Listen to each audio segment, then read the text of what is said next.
Plonger émotionnellement à l'intérieur de soi, ça fait peur et je pense que vous me suivez par rapport à ça. Il est parfois plus facile de contrôler avec la tête ou de favoriser l'action au détriment de la connexion au corps. Et pourtant, il en a des choses à nous dire ce corps. Comment faire pour plonger sans se noyer ou au contraire nous aider à exprimer le meilleur de notre douance?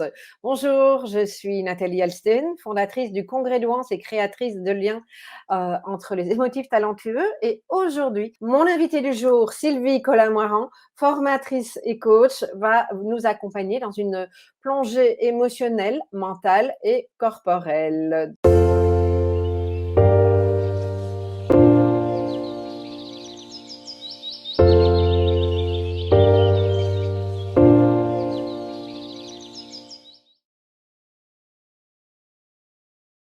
Alors, ben, on va démarrer directement sur ce qui m'a interpellée quand effectivement j'ai suggéré de t'interviewer.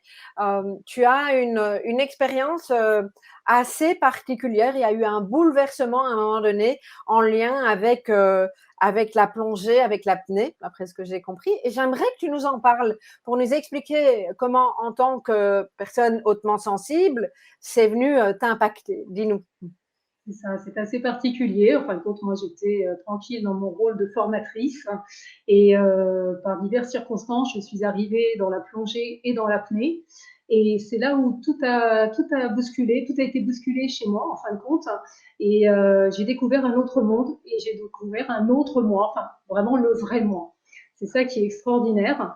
Et de fil en aiguille, en fin de compte, quand tu parles d'hypersensible, de multipotentiel, voilà, j'ai découvert que j'étais hypersensible, multipotentiel, et chose assez extraordinaire à 50 ans quand même, mais à tout âge, on peut connaître sur soi.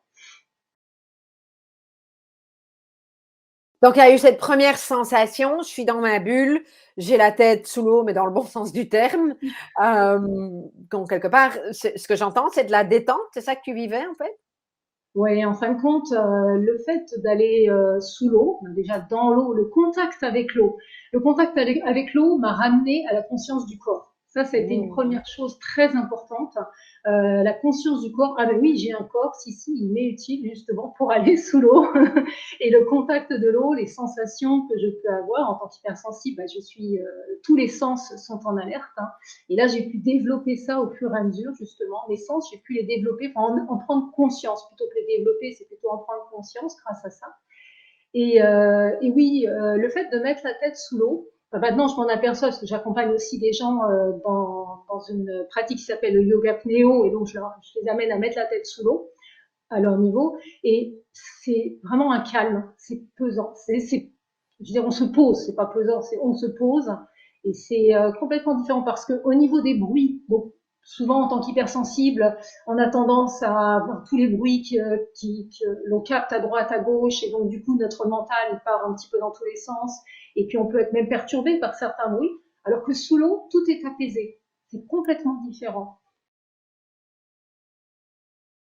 Donc là, c'est la première partie où tu parles vraiment du monde sous-marin, de se connecter à l'eau, etc.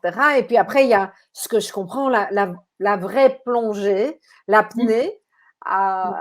Donc, dans ton expérience personnelle, qu'est-ce qui s'est passé au moment où tu as été un peu plus loin, où tu as commencé à plonger, à aller en apnée? Qu'est-ce que ça a changé pour toi?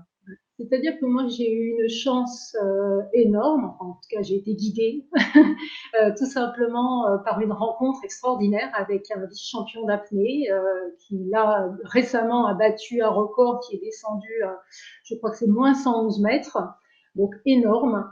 Et il m'a amené justement dans cette découverte de l'apnée en profondeur. Et là, c'est là où j'ai pris conscience que mon hyper-réactivité, il fallait aussi que j'apprenne à la gérer parce que toutes mes peurs, toutes mes pensées, mes sensations, mes émotions, il fallait que j'apprenne à les gérer. Parce que sinon, pas question de descendre. C'est vrai que pour pouvoir rester en apnée, donc ne plus respirer, c'est à l'encontre de ce que nous dit notre corps, nos pensées. Notre petit cerveau reptilien, là, il est toujours là à nous dire hey, alerte, alerte, il faut que tu respires. Eh bien, nous, ça nous apprend apnéiste, on apprend justement à gérer ça, mais en douceur. Hein. C'est pas, on se fait pas mal. Le but, c'est de progresser vraiment pas à pas et de gérer cette hypersensibilité. Mais Voilà. donc, ce que j'entends, ce qui est important, c'est dans le fait de plonger, d'aller en apnée, c'est ce que tu dis, c'est quelque part, moi j'ai envie d'utiliser le mot maîtrise, tu maîtrises ton mental, tu maîtrises ta respiration, tu es absolument en connexion avec ton corps, c'est important. Mais pourquoi c'est important justement d'être tant connecté à son corps dans cette maîtrise? Bah, le corps, en fin de compte, déjà la respiration, savoir bien respirer. Parce qu'avant de partir en apnée, tant qu'à faire, eh ben, on respire. Donc déjà, on apprend à respirer. Et comment on apprend à respirer? Ben, on apprend à faire une respiration complète qui part de l'abdomen et qui monte au fur et à mesure. Donc se remplir un maximum et savoir se vider un maximum aussi au niveau des poumons. Donc savoir travailler avec ses poumons. Donc à partir du moment où moi j'ai pris l'habitude d'avoir ces exercices de respiration, ça m'a permis aussi de me poser et surtout de poser un peu le mental. C'est une des techniques que j'utilise parce que, même en dehors de l'apnée, parce que quand j'ai besoin de poser ce mental envahissant, hein, qui m'apporte énormément, c'est un vrai trésor, hein, mais en même temps, de temps en temps, j'ai besoin de dire stop. Et bien, quand je suis Je crois comme que je ça, vois. tu vois ce que c'est? Voilà, exactement. Bah, j'ai pas le bouton off, mais par contre, j'ai la respiration qui me permet de me reconcentrer sur moi-même, sur quelque chose qui est naturel, qu'on a tout le temps avec nous, quoi. C'est ça qui est génial. Et il y a plein d'exercices de respiration qui existent. Et donc voilà, pour l'apnée, on apprend à respirer. Donc c'est pour ça qu'on apprend à se reconnecter à son corps. Tu parles vraiment de cet alignement tête, cœur, corps, ok. Comment est-ce qu'on peut transposer ça concrètement au quotidien? Qu'est-ce que tu auras envie de donner comme conseil aux personnes qui nous écoutent et qui sont donc concernées par le haut potentiel, multipotentiel? Pour certains, c'est pas encore très clair, qui me disent ah mais non, c'est juste à haute sensibilité, mais peu importe. Qu'est-ce que tu aurais envie de dire pour transposer ça, pour accompagner les personnes en leur donnant des clés en fait? La clé principale, c'est de prendre du temps pour soi. C'est se poser. L'idéal, c'est en pleine nature. Je dis pas forcément dans l'eau, hein, mais en pleine nature. Si on peut aller au bord d'un lac, au bord de la mer, enfin, s'il y a un peu d'eau, l'eau apporte énormément. Hein, même la vision, tout simplement parce que c'est quelque chose qui peut être apaisant, qui peut apporter un autre élément. Donc déjà, c'est ça, c'est prendre du temps pour soi, premièrement. Ça, c'est tout le monde ne se l'accorde pas et je pense que ça, c'est important. Seul, tranquille, sans accompagnant, forcément, on peut le faire. Et là, se mettre à respirer, mais pas des techniques énormes, hein, on n'a pas besoin d'être un professionnel, mais tout simplement respirer. Et quand on respire, c'est sentir l'air qui rentre à l'intérieur de nous. Donc c'est aussi comprendre ce qui se passe à l'intérieur de nous. Donc c'est simplement être consciente. Hein. Je crois que c'est être conscient de l'instant présent et de ce que l'on vit, de ce qui nous entoure, de notre environnement. Moi, j'ai vraiment une vraie connexion avec la nature, en plus de pas que l'eau, hein, sur la nature en général. Et j'aime tellement pouvoir réconcilier les gens justement avec la nature. Et c'est ça le conseil que je peux leur apporter, c'est vraiment sortez de chez vous et allez en pleine nature, allez respirer. Et là, vous allez voir que naturellement, vous allez vous mettre à vous reconnecter déjà à votre corps par la respiration. Vos pensées vont s'apaiser, forcément, puisque vous allez être sur votre respiration. Et après, vous allez aussi vous connecter au bruit. Tiens, j'entends un petit oiseau, j'entends voilà. Et le dernier élément, enfin un autre élément que j'aimerais apporter, c'est comme si c'était la première fois qu'on allait en pleine nature, c'est vraiment avec un regard d'enfant. C'est comme si c'était la première fois et on découvre. C'est redécouvrir cette nature. J'ai envie de faire à nouveau le parallèle sur cette fameuse plongée émotionnelle. Mhm. Quand on parle, enfin, je trouve que quand on utilise les mots plongée émotionnelle, ça peut faire peur, hein, parce qu'on plonge dans quelque chose qui est peut-être inconnu ou qui fait peur. Est-ce que tu as observé effectivement que chez les personnes au potentiel, il y avait plus de peur par rapport à ça ou une façon d'avoir de la difficulté avec cette plongée? Qu'est-ce que tu aurais envie de nous dire par rapport à ça? Ouais, c'est vrai il y a pas mal de difficultés dans le sens où on nous dit toujours, bah, c'est pas, enfin, tu n'as pas besoin d'exprimer, tu ne dois pas exprimer tes colères, tu ne dois pas exprimer ta tristesse, tu ne dois pas exprimer, enfin, toutes les émotions, on va dire, que certains traitent de négatives, alors que c'est pas du tout ce fait-là. Et justement, c'est ça qui fait peur en fin de compte quand je parle de plongée émotionnelle, c'est d'aller dans ces émotions-là, aller les chercher, quoi, aller les chercher.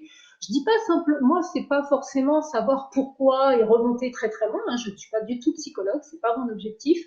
Moi c'est simplement, j'écoute. Ok, l'émotion est là, je suis consciente de cette émotion, comment elle est et comment cette émotion je la vis dans mon corps.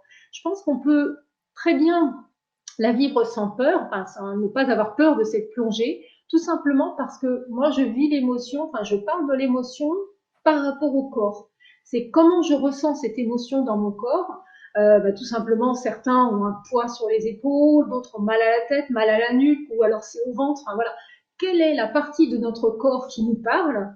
Donc ça, tout le monde peut le faire. Hein. Il n'y a pas à avoir peur. Tout le monde peut le faire. C'est penser à une émotion qui n'était pas forcément forte au départ. Hein, on n'a pas besoin de partir dans quelque chose de très fort, mais une émotion, peut-être une petite colère que l'on avait à un moment donné, repenser à cette colère et tiens, où est-ce que je l'ai vécue cette colère? Comment je l'ai vécue? Et comme ça, pour la suivante, pour la colère qui va venir, c'est ah tiens, là je sens. Pour beaucoup de personnes concernées par le haut potentiel, ça peut être très compliqué d'être connecté au corps.